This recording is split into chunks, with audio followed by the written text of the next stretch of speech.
절대쌍교 고룡원저 제75장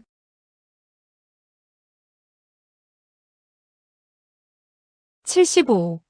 남천대염 노중달. 강옥랑은 평생 동안 이렇게 사람을 놀라게 하는 웃음소리는 들어본 적이 없었다. 그는 놀라며 고개를 돌려 그 사람을 바라보았다. 그는 어느새 땅에 내려와 마치 산처럼 우뚝 서 있었다. 무화문 문화도 마치 그에게 놀란 듯 뒤로 몇 걸음 물러서면서 무서운 소리로 말했다. 누가 무화문 문화 앞에서 무례하게 구느냐? 나는 연남천이다. 이 말은 유성과 같아서 전체 대지를 비출 수 있었다. 연남천이 다시 포효하는 듯한 목소리로 입을 열었다. 너는 위무아와 어떻게 되는 사이이며 지금 그는 어디에 있지? 당신은 스승을 찾아갈 필요가 없소. 무화문 문화의 4대 제자는 연남천을 찾아가 한번 싸워보고 싶었소. 나 위백의가 오늘 행운을 만나. 이때 강옥랑이 돌연 노한 소리로 외쳤다. 너는 무엇인데 이토록 연대엽에게 무례한가? 그는 이미 번개같이 위백의에게 삼장을 가했다. 그 수법은 무당파의 정종 수법이었다. 그와 소어아가 연마한 무공 비급은 천하무림의 정수였다. 각 문파의 무공이 집대성되어 있는 것이었고 그것을 연마한 사람은 각 문파의 무공을 응용하거나 그대로 사용할 수도 있었다. 위백의는 냉소를 지으며 맞섰다. 내가 나와 싸우겠다는 거냐? 그는 자기가 두세 가지 수법을 펼치면 강옥랑이 물러설 것으로 알았다. 그러나 그것은 강옥랑의 무공을 너무 무시한 처사였다. 그는 강옥랑에게 갑작스럽게 성기를 빼앗기게 되어 마음대로 손을 쓸 수가 없게 되었다. 게다가 강옥랑은 연남천이 곁에서 도울 것으로 계산하고 아무 두려움 없이 맹렬하게 공격했다. 위백의의 무술은 비록 기이하고 악독했지만 계속 수세에 몰리게 되자 무공을 펴지 못했다. 연남천이 얼굴에 웃음을 머금고 고개를 끄덕이며 소리쳤다. 좋아, 좋아. 그 수법은 내가 사용한다 해도 그리 강하지는 못할 거야. 이때 돌연 위백의의 몸이 한 바퀴 돌더니 서너 개의 음산한 화염을 뿜어냈다. 번쩍이는 불빛 아래서 강옥랑의 안색이 창백해졌다. 벽을 단번에 뚫어버렸던 괴이한 화염이 그의 몸에 적중하려는 순간 돌연 연남천이 소리를 지르면서 일장을 뿜어내 그 불길을 막아냈다. 순간 연남천의 몸이 공중으로 떠올랐다. 위백의는 크게 놀랐다. 그는 몸을 피하려 했으나 이미 연남천은 양손을 뻗으며 그의 가슴으로 달려들고 있었다. 그는 급히 양손을 들어 연남천의 두 손을 맞받아쳤다. 그러나 네 개의 손바닥이 마주치는 순간 그의 팔은 나무젓가락처럼 부러지고 말았다. 또한 깊은 내상을 입은 그는 울컥 피를 토하며 땅바닥에 쓰러지고 말았다. 연남천은 그의 멱살을 잡고 호통을 쳤다. 위무아는 어디에 있지? 연남천을 바라보는 위백의의 얼굴은 창백했으나 미소를 띠고 있었다. 바로 구산 무풍대에 있는데 찾아가겠소? 내 놈이 안내를 해줘야겠다. 위백의는 크게 웃으면서 말했다. 당신이나 가서 한잔하시오. 나는 가지 않을 테니까. 그는 이 말을 마치고는 이를 악물었다. 무화문하사 가살불가요. 무화문의 무사는 죽일 수는 있어도 욕보일 수는 없다. 그의 입가에서는 이미 비린내 나는 액체가 흘러나오고 있었다. 그는 더 이상 입을 열지 못했다. 연남천은 그의 옷소매를 놓고 고개를 돌려 강옥랑을 향해 웃으며 말을 던졌다. 너는 무당문 문화이냐? 강옥랑은 그때서야 정신을 되찾으며 웃었다. 무당문 문화의 제자 옥소천이 연 노선배님을 배웁습니다. 연남천은 인사를 올리는 그의 어깨를 치며 크게 웃었다. 좋아, 좋아. 정파 문화에 너 같은 사람이 있으니 그깟 몇몇 흑도에 미친 것들은 목숨을 내놓고 다니는 것에 지나지 않아. 하하하. 강옥랑은 더욱 공손히 허리를 굽혔다. 그러나 선배님께서 오시지 않았다면 제가 어찌 목숨을 부지하여 살 수 있었겠습니까? 그는 속으로 안도의 한숨을 내쉬고 있었다. 연남천이 조금만 더 일찍 와서 그들의 대화를 들었다면 그도 위백의와 같은 꼴이 될 뻔한 것이다. 다행이라면 다행이지. 내가 만약 친구와 여기서 만나기로 하지 않았다면 이곳까지 오지도 않았을 거야. 너나 내 작은 친구나 모두 무림에서 얻기 어려운 인재들이야. 너도 여기서 나와 함께 그를 기다리도록 하자. 어쩌면 너희들은 좋은 친구가 될지도 모르니까. 선배님의 분부를 따르겠습니다. 더군다나 그 사람이 선배의 칭찬을 받을 수 있을 정도라면 필시 보통 인재가 아닐 테니 기대가 되는군요. 화무결이라고 하는 청년이야. 강호에서 필시 이 이름을 들어봤을 것이다. 순간 강옥랑의 안색이 굳어졌다. 그러나 그는 재빨리 미소를 지으며 입을 열었다. 후배는 산에서 내려온 지 얼마 안 되어 강호의 인물들에 대해서는 생소합니다. 그는 계속 주의하고 있었지만 철평고가 그때까지 아무런 동정이 없자 안도의 한숨을 내쉬면서 말을 계속했다. 제가 왔을 때 그 위백이는 모용 아가씨에게 손을 쓰려고 하고 있었지요. 그 아가씨가 지금 방에 누워 있는데 선배님께서는 가보시겠습니까? 모용 아가씨? 그럼 모용가의 사람이 여기에 있다는 말인가? 그는 즉시 발걸음을 옮겼다.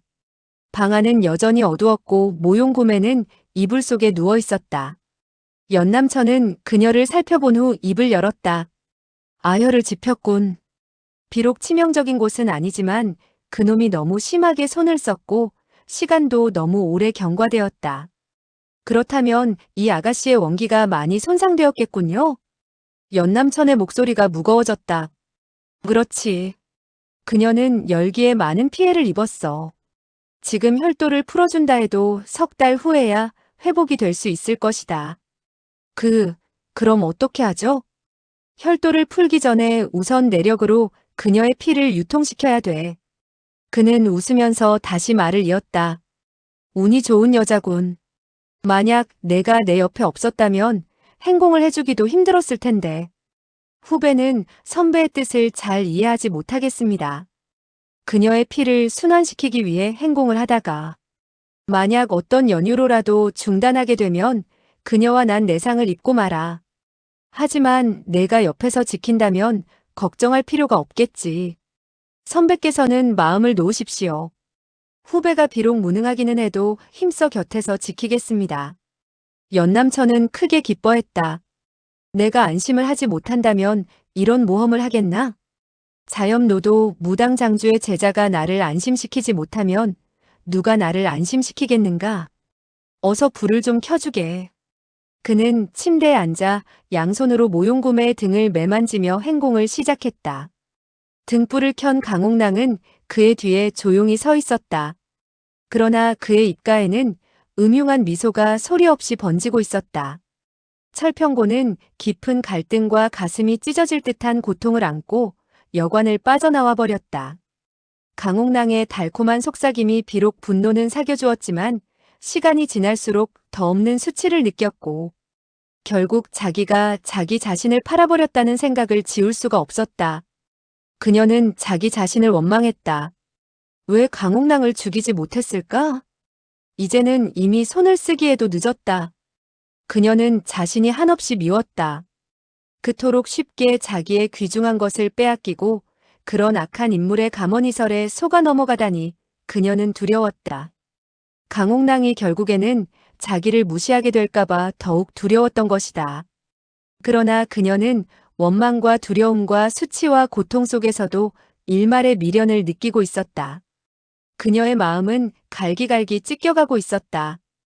여관을 빠져나와 어둠 속으로 발걸음을 옮긴 그녀는 막막한 세상에 혼자 서 있는 느낌이 들자 왜 여관을 나왔을까 후회하는 마음도 생겼다. 그러나 이젠 돌아갈 수도 없는 일이다. 그녀는 길도 알지 못했고 가야 할 방향을 알 수도 없었다. 길 옆에 무수한 나무들도 서로 의지하고 있는데 나는 왜 이렇게 홀로 고독할까? 그녀는 나무 둥지로 달려가 쓰러져 눈물을 흘렸다. 얼마나 지났을까? 눈물마저 이미 말라버린 그녀는 멍하니 눈을 크게 뜨고 먼 곳을 바라보고 있었다. 이때 어둠 속에서 두 개의 그림자가 걸어왔다. 그들은 철평고의 몇 장 앞에서 걸음을 멈추었다. 조용한 밤 공기를 타고 그들의 말소리가 들려왔다. 강소어, 당신은 정말 그를 만나지 않겠는가? 강소어라는 이름을 듣자 철평고는 뛰어가서 그의 품속에 안기고 싶었다. 그러나 이미 자기는 남의 품에 뛰어들어갈 자격이 없지 않은가. 그녀는 이를 악물며 고개를 숙였다. 미약한 바람을 타고 강소어의 말소리가 들려왔다. 나는 그를 만나고 싶지 않은 것이 아니라 다만 지금은 그를 만나고 싶지 않소. 당신은 어째서 그가 꼭 당신의 길을 막을 것으로만 생각하시오. 어쩌면 물론 그는 나와 동행하려고 할 것이오. 그러나 이 일은 내가 하기로 결정했으니 꼭 내가 해야 하오. 하지만 당신은 이미 여기까지 나를 따라왔는데. 소어아는 돌연 탄식을 했다. 사실 나는 당신과 조금이라도 더 같이 있고 싶었소. 화무결은 한숨을 내쉬며 대꾸했다. 또 하루가 지났어. 시간은 정말 빨리도 흘러가는군. 지금은 다만 76일밖에 남지 않았지. 그대와 내가 76일 동안만 친구로 지낼 수 있다니. 소어아는 한동안 침묵을 지키다가 그의 말을 받았다. 어떤 사람들은 한평생을 친구로 사귀면서도 암투를 하는데 우리는 비록 오랜 친구는 되지 못한다 할지라도 마음만은 그들보다 훨씬 잘 통하오. 그러나 76일 후에는 소어아는 정말 더 이상 그 생각을 하기가 싫었다. 그는 화무결의 말을 끊었다. 연대엽은 어디에서 당신을 기다린다고 했소? 바로 저 앞에 있는 작은 여관에 있소. 이 마을에는 단 하나의 여관밖에 없다고 하니 쉽게 찾을 수 있을 것이오. 이 말을 듣자 철평고의 가슴은 다시 뛰기 시작했다. 강옥랑이 아직 여관에 있는데 그들도 여관으로 가다니. 그녀는 강옥랑이 죽도록 미웠다. 그러나 막상 강옥랑에게 위험이 닥치는 것을 알게 되자 가슴이 아려왔다. 여인들의 마음속에는 항상 이해하기 어려운 복잡함이 있다. 미워하는 것인지 사랑하는 것인지 그녀 자신도 알 수가 없었다. 소어아의 목소리가 다시 밤 공기를 타고 들려왔다. 나는 그대와 같이 구산에 가고 싶소. 그러나 그대가 이미 연백부와 약속이 있으니 연대엽에게 신용을 잃을 수는 없소. 그렇다면 가보시오. 당신은? 나도 지금 곧 길을 떠나겠소. 이번에는 화무결이 한동안 침묵을 지키다가 입을 열었다. 지금 이별을 하면 언제? 그는 말을 멈추고 더 이상 입을 열지 않았다. 소어아는 그의 어깨를 두드리며 고개를 돌렸다. 그리고 작은 소리로 말했다. 여하한 일이 있어도 우리는 꼭 만날 날이 있겠지. 그는 이미 큰 걸음으로 걸어가기 시작했다. 화무결은 잠시 멍하니 있다가 그를 쫓아가며 말했다. 아직 시간이 남아있으니 내가 배웅해주겠소. 철평고는 그 두 사람의 그림자가 사라지는 것을 보고 있었다. 그녀의 몸은 아직도 떨리고 있었다. 이를 악물며 일어선 그녀는 여관 쪽으로 몸을 날렸다. 철평고가 여관에 돌아와 보니 방 안에서는 어떤 남자가 침대 위에 아가씨에게 옹기를 하고 있는 것이 보였다.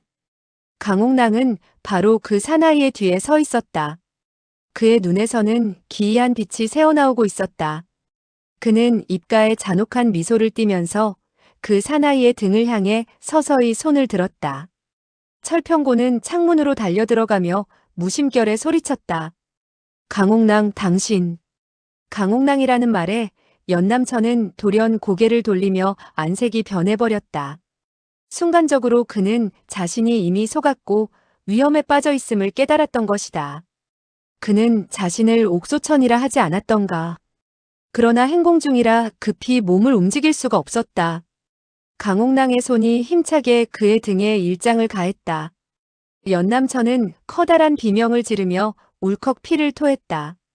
모용구매의 연약한 몸 위로 그의 피가 번졌다. 그러나 그는 분연히 몸을 일으키며 침대에서 내려섰다. 강옥랑은 놀라 안색이 창백해지며 뒤에 벽 쪽으로 물러섰다. 연남천은 두 눈을 부릅뜨고 소리쳤다. 쥐새끼 같은 놈. 내가 감히 나를 속이다니. 그의 온몸에 있는 뼈마디들이 우두둑거리며 부딪히는 듯한 소리가 들려왔다. 강옥랑은 너무 놀라 다리에 힘이 일시에 빠져 주저앉아 버렸다. 그는 몸을 벽 쪽으로 기대며 바닥에 쓰러져 일어나지도 못했다. 연남천이 양주먹을 쥐고 한 발 한 발 다가서고 있었다. 너는 도대체 누구이고 왜 나를 암살하려는 것이냐? 강옥랑은 겁에 질린 채 몰래 창밖의 철평고를 바라보며 구원을 청했다. 그녀는 강옥랑이 그토록 악독한 수법으로 몰래 암살하려는 것을 보자 매우 분노했다. 그러나 그의 모습을 보고서는 다시 마음이 약해졌다. 그녀는 자신도 모르게 달려가 연남천의 등 뒤에 일장을 가했다. 다시 한번 처참한 비명소리를 지른 연남천은 결국 쓰러지고 말았다. 강옥랑은 웃으면서 소리쳤다. 내가 나를 알고 싶다고? 좋아. 말해주지. 내가 바로 강남 대여비 아들 강옥랑이다. 연남천은 크게 놀랐다. 그는 마침내 간신히 입을 열었다. 좋아. 좋아. 천하를 종횡무진으로 다니던 내가 오늘 너같이 쥐새끼 같은 놈의 손에 죽게 되다니. 말을 함부로 하니 나는 너를 더욱 비참하게 죽이겠다. 철평고는 연남천에게 일장을 가한 후 정신 나간 사람처럼 우뚝 서 있었다. 그녀는 멍하니 자기의 손을 바라보고 있었다. 그러나 그녀는 그들의 말을 듣자 강옥랑을 잡아 끌면서 물었다. 이분은 어떤 사람이에요? 당신은 왜 이분을? 강옥랑은 바닥의 시체를 가리켰다. 이 사람은 죄가 너무 커. 어떻게 살려둘 수가 있겠어? 철평고는 탄식을 했다. 그렇다 해도 그는 이미 죽어가고 있어요. 더 이상 손을 쓰는 것은 잔인한 일일 뿐이에요. 그녀는 강옥랑의 말이 믿어지지 않았지만 믿을 수밖에 없었다. 강옥랑은 웃으면서 말했다. 좋아, 당신 말대로 하지. 철평고는 그의 손을 놓고 다시 입을 열었다. 화무결이 곧 올 거예요. 이 말이 떨어지자 강옥랑의 웃음이 즉각 사라졌다. 그를 보았어? 강소호도 있었어요. 강옥랑은 아무 말도 하지 않고 철평고를 끌고 방을 나섰다. 그러나 그는 곧 다시 돌아와 모용구매를 안았다. 그에게 유리한 물건을 내버릴 수는 없는 일이었다. 그들은 어렵지 않게 마을을 빠져나갔다. 철평고가 화무결이 올 방향을 알고 있었기 때문에 그들은 반대 방향으로 걸어 나갔다. 얼마를 가다가 강옥랑이 갑자기 물었다. 당신은 화무결을 만났다고 했는데 그를 아나? 강옥랑은 눈치가 빠른 사람이었다. 그녀를 바라보면서 다시 물었다. 어떻게 그를 알지? 철평고는 먼 곳을 바라보면서 잠시 동안 침묵을 지키더니 이윽고 입을 열었다. 나도 이화궁의 부하이기 때문이에요. 소어와 화무결은 헤어짐이 아쉬워 묵묵히 고개를 숙인 채 천천히 걷고 있었다. 돼지가 침묵하는 호흡 소리마저 들려주고 있는 듯했다. 이때 돌연 멀리서 비명소리가 들려왔다. 먼 곳으로부터 나는 소리라 미약하기는 했지만 그 비통함은 사람의 심장을 끊어놓는 듯했다. 소어와 화무결은 동시에 걸음을 멈추었다. 두 사람은 아무 말도 하지 않고 비명소리가 들린 쪽을 향해 달려갔다. 여관 문 앞에서 한 사람이 구토를 하고 있었다. 바로 그 여관의 주인이었다. 많은 음모가 그 여관에서 발생했다. 그러나 그의 힘으로는 어쩔 도리가 없었기에 그는 다만 방 안에 잠자코 앉아 있었다. 이윽고 주위가 잠잠해져 밖으로 나와보자 끔찍한 시체들이 널려 있는 것이 아닌가. 소어와 화무결은 소리 없이 서로 눈치를 교환하면서 조용히 여관 안으로 들어섰다. 잠시 후 그들은 피 속에 쓰러져 있는 연남천을 발견하고 전신을 부르르 떨었다. 소어와 화무결은 하늘이 무너지는 듯한 느낌을 받으며 넋을 잃고 서 있었다. 연남천이 깊이 숨을 들이쉬며 눈을 떴다. 너희들이 왔구나. 좋아, 좋아. 화무결은 달려가 무릎을 꿇고 앉았다.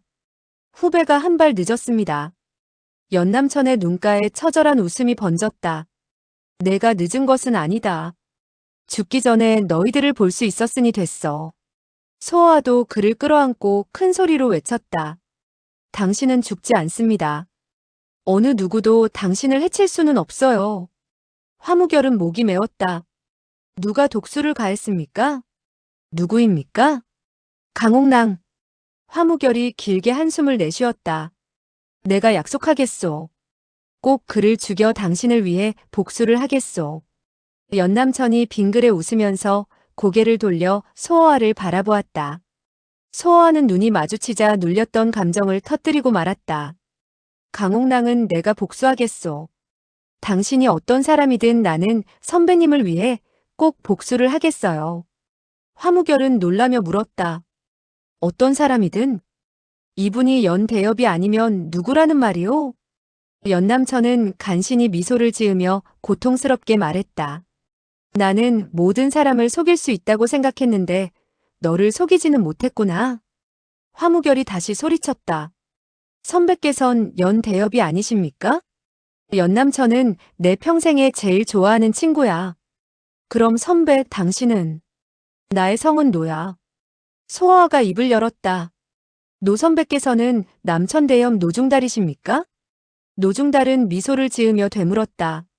내 이름을 들어본 적이 있는가? 제자는 5살 때부터 선배의 현명을 들어왔습니다.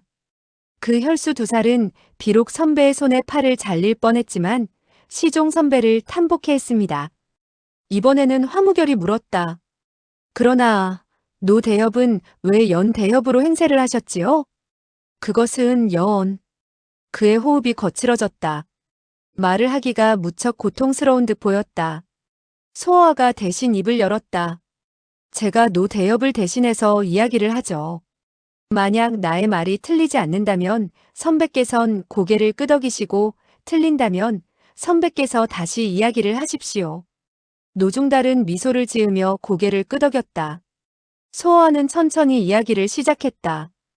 연 대엽께서는 악인곡에서 탈출한 후 정신은 점점 회복되었으나 무술은 아마 그리 빨리 회복될 수 없었을 것입니다.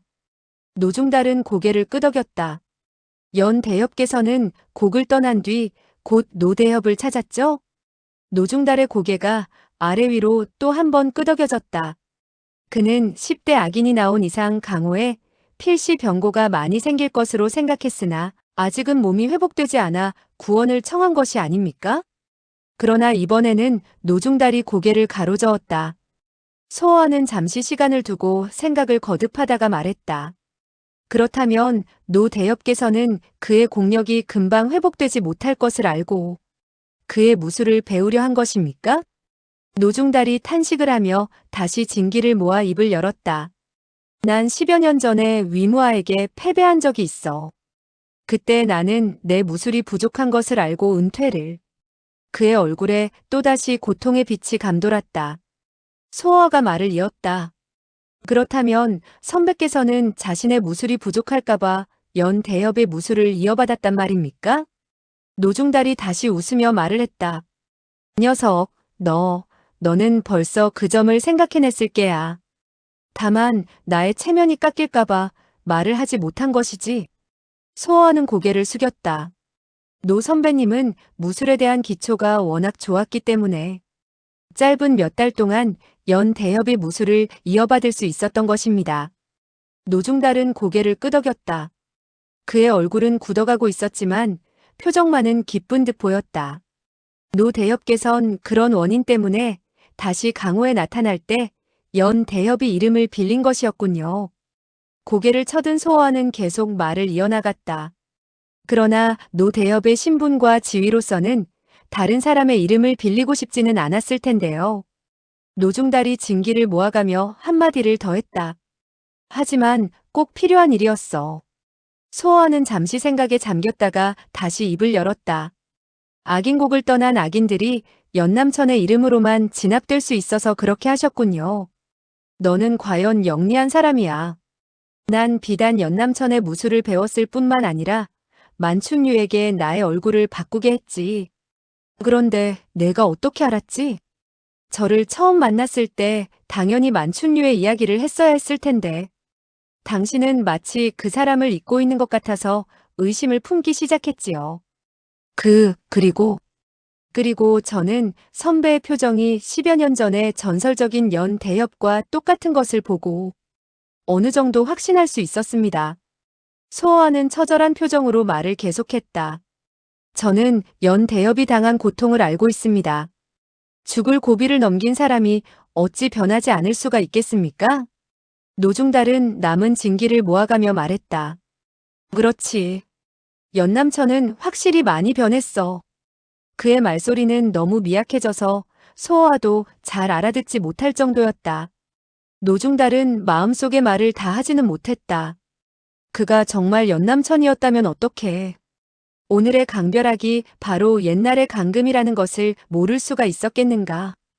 그러나 그는 이미 강벼락에게 비밀을 지키기로 약속을 하지 않았는가. 남과 약속을 했으면 끝까지 지켜야 하며 죽을 때까지도 변할 수가 없었다. 그것이 무림의 도리였다. 소호와는 길게 탄식을 했다. 연대협, 아니 연백부님은 지금 어디에 계신가요?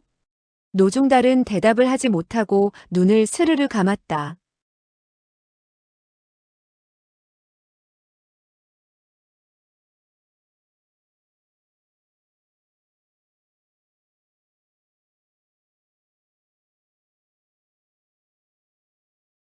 절대쌍교 고룡원저 제76장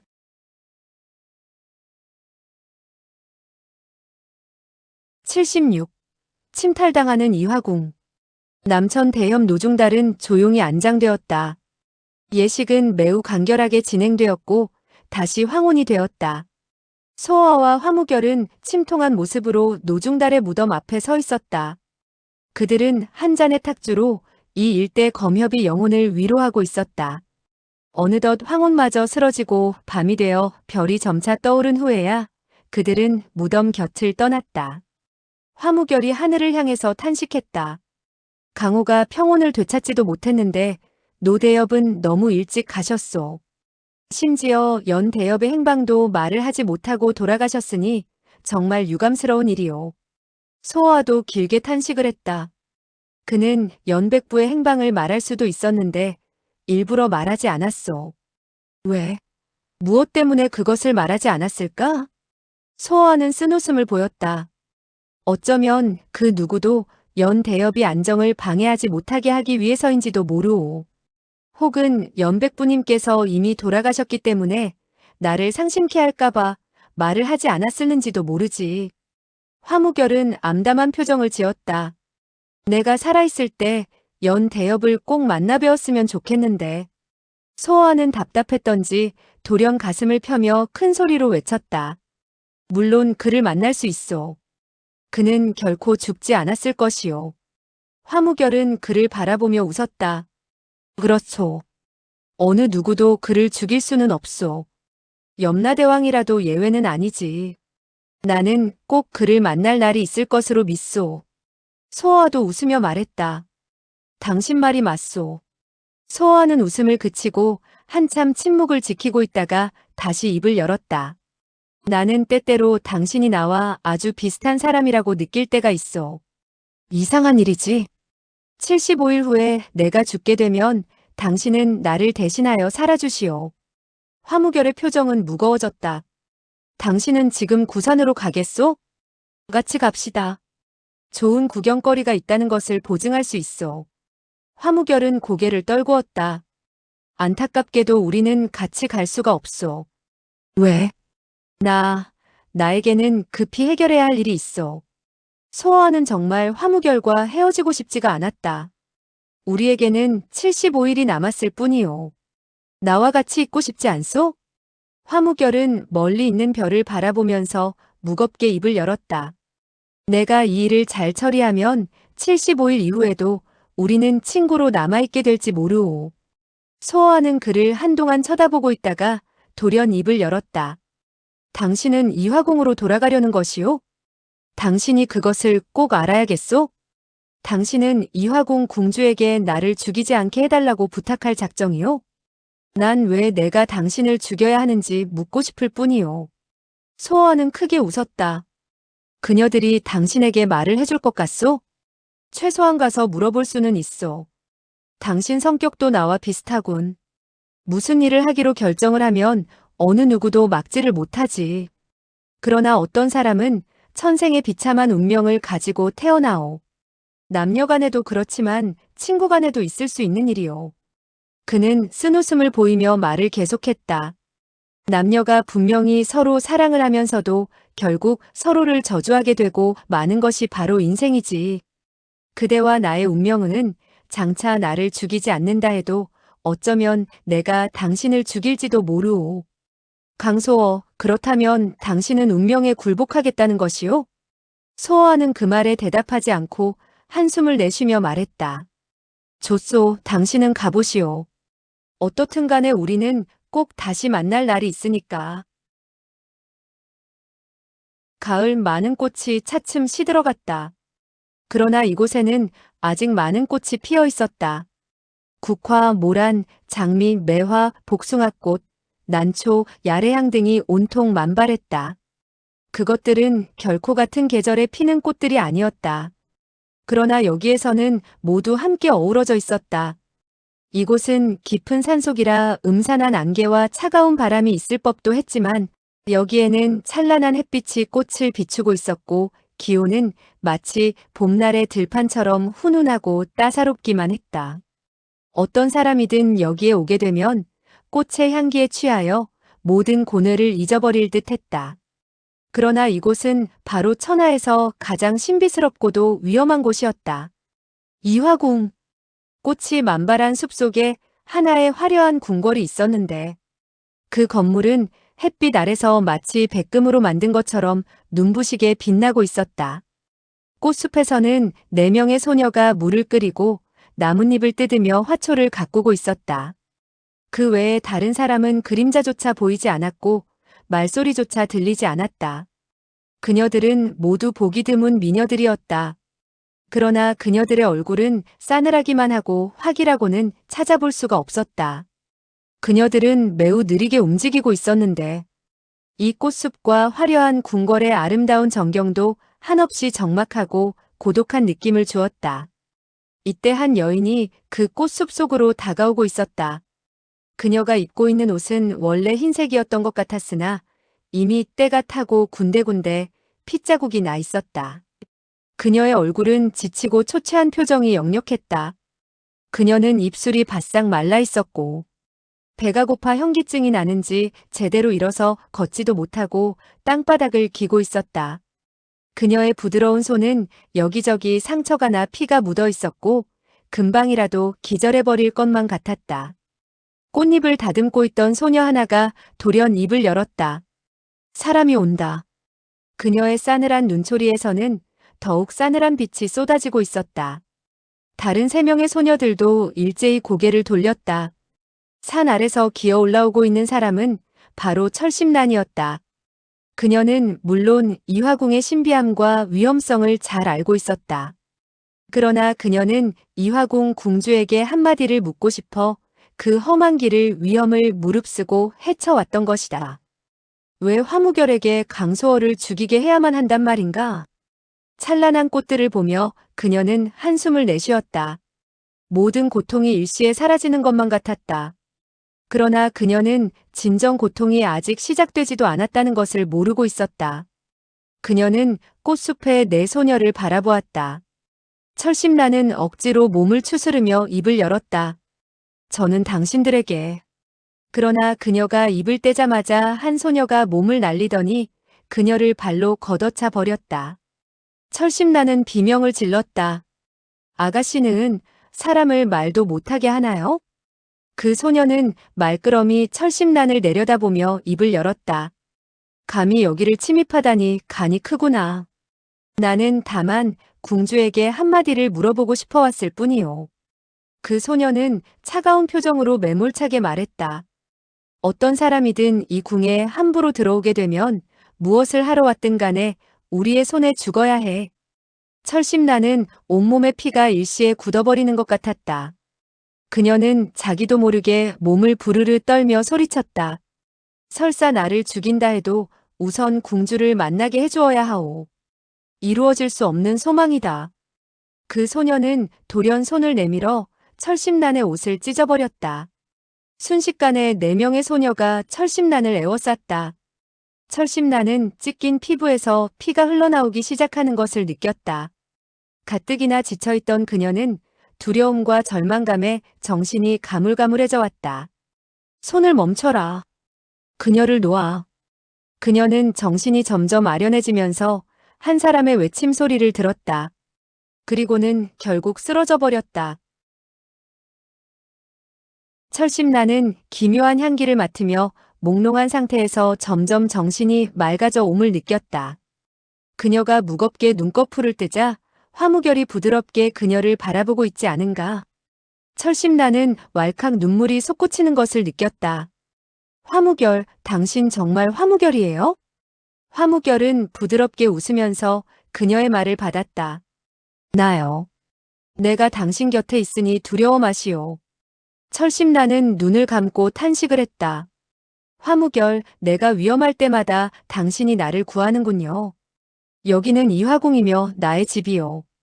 결코 아무도 당신을 다치지 못하도록 하겠소.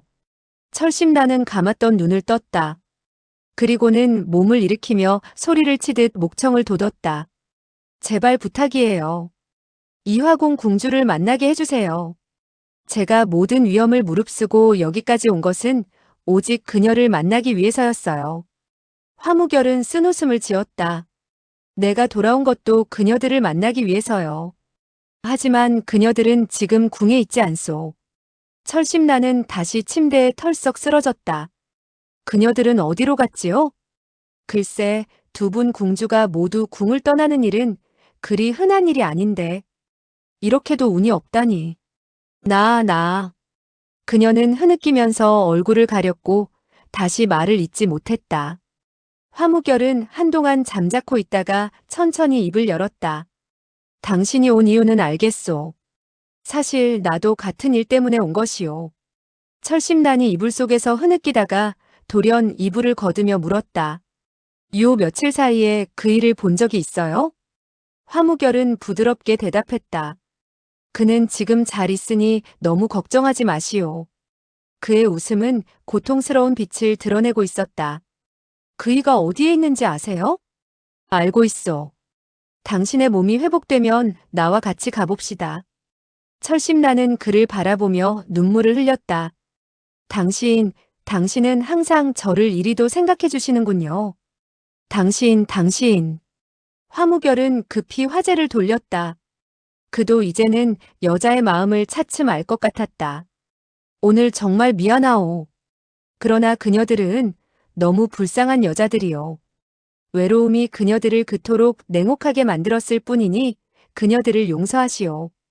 철심란은 눈물을 보이지 않으려고 손으로 얼굴을 가리며 고개를 끄덕였다. 저도 알아요. 그녀들의 일생은 저보다도 더욱 불행하지요. 이때 돌연 밖에서 기이하고도 소름 끼치는 마치 칼을 갈고 있는 듯한 소리가 들려오기 시작했다. 그리고 뒤따라 소녀들의 비명소리가 들려왔다. 철심란은 놀라서 고개를 번쩍 쳐들며 몸을 움츠렸다. 이게 무슨 소리죠? 화무결도 안색이 약간 변했다. 내가 나가봐야겠소. 천하의 이화궁에서 어떻게 비명소리가 들려올 수가 있단 말인가. 필시 예산 일이 아닐 것 같았다. 철심란은 침대에서 뛰어내렸다. 저도 함께 가요. 그러나 당신은 아직 상처가.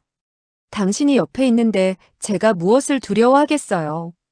그녀는 말을 하면서 자신도 모르게 얼굴을 붉혔다. 화무결은 속으로 탄식을 했다. 이때 그 기이한 소리가 더욱 기승을 부리기 시작했고 2사람은 급히 밖으로 나갔다. 소녀들은 모두 한쪽에 서서 안색이 파리하게 질려 몸을 덜덜 떨고 있었다. 꽃숲에서 무엇인가가 움직이고 있었다. 철심란이 소리쳤다. 쥐! 저렇게 많은 쥐들이 어디서? 수천 마리의 고양이만 한 쥐들이 꽃을 갉아대고 있었다. 화무결은 안색이 변해 소리를 질렀다. 그곳에 있는 사람은 위무아의 부하인가? 그러나 사람의 그림자는 찾아볼 수가 없었고 다만 수천 마리의 쥐들만이 여전히 날뛰고 있었다. 화무결은 화가 머리끝까지 치솟았다. 그러나 그도 이 쥐들을 어떻게 할 수가 없었다. 천하에 이름난 이화궁의 제자도 쥐떼들에게는 어쩔 도리가 없었던 것이다. 휘황한 꽃의 숲은 이미 처참하게 파괴되어 버렸다. 이때 돌연 어둠 속에서 미친 듯한 웃음소리가 들려왔다. 천하 사람들이 모두 쥐를 무시하지만 그러나 세상에 가장 무서운 것이 바로 쥐란 말이야. 다른 한 사람이 웃으면서 그의 말을 이어받았다. 안타깝게도 이화궁 공주가 집에 없군. 그녀들에게 이 꽃밭이 쥐들에게 요절나는 것을 보여주고 싶었는데 아마 그들은 피를 토할 것이다. 화무결은 이미 제정신을 되찾았고 당황하지도 노하지도 않았다. 그의 얼굴에는 미소까지 떠올라 있었다.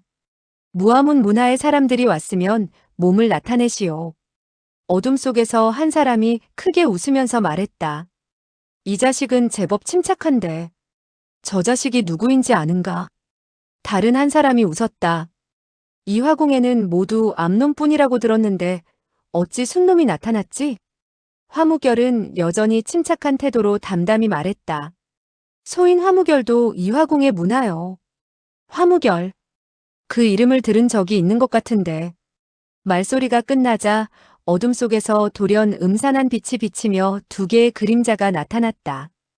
이 두 사람은 모두 마른 몸집이었고 한 사나이는 노란 옷을, 또 한 사나이는 파란 옷을 입고 있었다. 그 두 사람은 나이는 별로 많아 보이지 않았으며 생김새가 추악하지도 않았다. 그런데도 어찌된 일인지 음산하고 구역질이 나는 인상이었다. 쥐들은 그 빛을 보자 모두 두 사람의 발밑을 향해 모여들었다. 그 청이인은 화무결을 아래 위로 몇 번 훑어보더니 껄껄 웃었다. 우리 형제가 무화문 문화라는 것을 알고 있는 것으로 보아서는 견식이 꽤 풍부한 것 같은데 이렇게 젊은 나이에 죽게 되었으니 안타까운 일이군. 황희인도 따라서 웃으면서 끼어들었다. 난 위황의이고 이 사람은 위청의이다.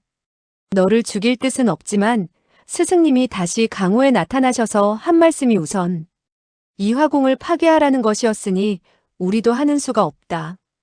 그들은 비록 웃고 있었으나 눈길은 차갑고 냉혹했다. 상대방이 긴장을 풀도록 하기 위해 억지 웃음을 짓고 있었던 것이다. 그러나 화무결만은 그들의 의도를 이미 파악하고 침착하게 그들을 주시하고 있었다. 위청이의 어깨가 약간 흔들리는 순간 화무결이 즉각 하늘로 솟아올랐다. 파란 빛이 위청이의 손에서 뿜어져 나와 한 소녀의 몸에 적중했다. 그러나 화무결은 고개도 돌리지 않고 양손을 뻗어 위청이의 머리를 향했다. 위청이가 뒤로 급히 물러서는 순간 위황이가 옆에서 일장을 뻗어냈다. 그러나 화무결의 일장은 허세였다.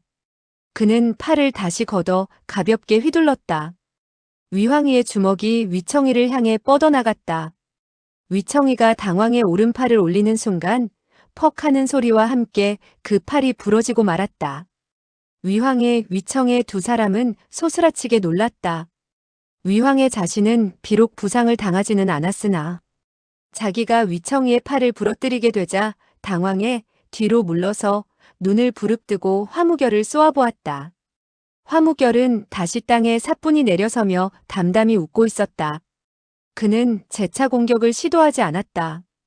이것이 바로 이화궁의 무술이 천하각 문파의 무술과 다른 점이었다. 다른 문파에서는 성기를 잡는 것을 극히 중요하게 여겼다. 그러나 이화궁의 무술은 상대방의 무공을 역이용할 수가 있는 것이었다. 위청의 위황의 두 사람은 서로 얼굴을 마주보더니 즉시 휘파람을 불었다. 그러자 그때까지 잠잠하게 있던 쥐들이 다시 날뛰기 시작했다. 철심나는 창문으로 올라가 나뭇가지를 꺾었다. 그녀는 비록 온몸에 통증을 느꼈지만 이를 악물면서 나뭇가지로 쥐를 때려 죽이기 시작했다. 숨어있던 소녀들도 그제야 하나하나씩 달려나왔다. 그녀들은 겁을 내면서도 몇 마리 쥐를 죽이자 차차 담력을 회복하고 쥐들과 싸움을 시작했다. 쥐들은 앞뒤로 계속 밀려왔다. 그녀들도 나뭇가지를 꺾어들고 쉬지 않고 계속 내려쳤다. 어떤 소녀는 손에 힘이 빠져 발로 밟기도 하였다. 정말 징그럽고 기이한 싸움이었다. 내장이 터져나온 쥐들이 처참한 비명을 지르며 부르르 떨고 있었고 온통 선혈이 낭자했다. 아름다운 소녀들은 숨을 거칠게 내쉬면서 미친 듯이 나뭇가지를 내려쳤다. 그녀들은 무공이 아니라 본능적으로 손발을 놀리고 있었다. 수천 마리의 쥐가 죽어 나자빠졌고 피비린내가 진동하는 가운데 남은 몇 마리가 달아나 버렸다. 끔찍한 악몽과도 같은 싸움이었다. 잠시 후 그녀들은 나뭇가지를 던지고 구토를 하기 시작했다. 어떤 소녀들은 서로 끌어안고 통곡을 하고 있었다. 철심나는 손을 멈추자 즉시 화무결을 찾기 시작했다. 그러나 그녀는 화무결을 찾을 수가 없었다. 위청에 위황이도 보이지 않았다. 철심나는 놀라고 당황했다. 그녀는 정신없이 쥐들을 죽이느라고 그쪽의 전황을 살펴보지 못한 것이다. 화무결의 무공이 뛰어나기는 했지만 그 두 사람 역시 이화궁에 당당히 쳐들어올 정도의 고수였다. 비록 위청이의 팔을 하나 부러뜨리기는 했지만 화무결 혼자서는 그들의 상대가 될 수가 없을 것이라고 생각했다. 철심나는 애가 탔다. 정신없이 걸음을 옮기던 그녀는 꽃숲에서 하나의 시체를 발견했다. 다행히 그는 화무결이 아니고 위청이었다. 그의 오른팔은 이미 잘려 있었고 가슴에는 커다란 구멍이 뚫려 있었다.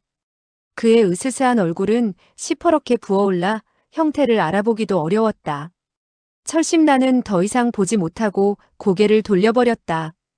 그 순간 위청이의 왼손에 무엇인가가 쥐어져 있는 것을 볼 수 있었다. 그것은 피 묻은 두 개의 눈동자였다. 철심나는 비명을 지르며 땅바닥에 쓰러졌다. 화무결이 이 사람에게 당했단 말인가. 화무결의 다정한 눈이 이 사람의 손해에 철심나는 몸을 떨며 두 개의 눈알을 자기의 식은땀이 흐르는 손에 쥐었다. 그녀는 왈칵 눈물이 쏟아지는 것을 참을 수가 없었다. 그때 돌연 마치 부상당한 맹수의 울음 같은 것이 절벽 쪽에서 들려왔다. 그녀는 급히 그곳을 향해 달려갔다. 한 사람이 얼굴에서 피를 흘리며 나무 아래 서서 거친 숨을 몰아쉬고 있었다. 그의 두 눈은 피구멍이 뚫려 있었다. 그러나 그 사람은 화무결이 아니고 위황이었다. 화무결은 이화저복의 솜씨로 위청이가 동료의 눈을 파내게 했던 것이다. 그는 아직 쓰러지지 않고 살아 있었는데 그 모습이 너무나 처절하여 눈을 뜨고 볼 수가 없었다.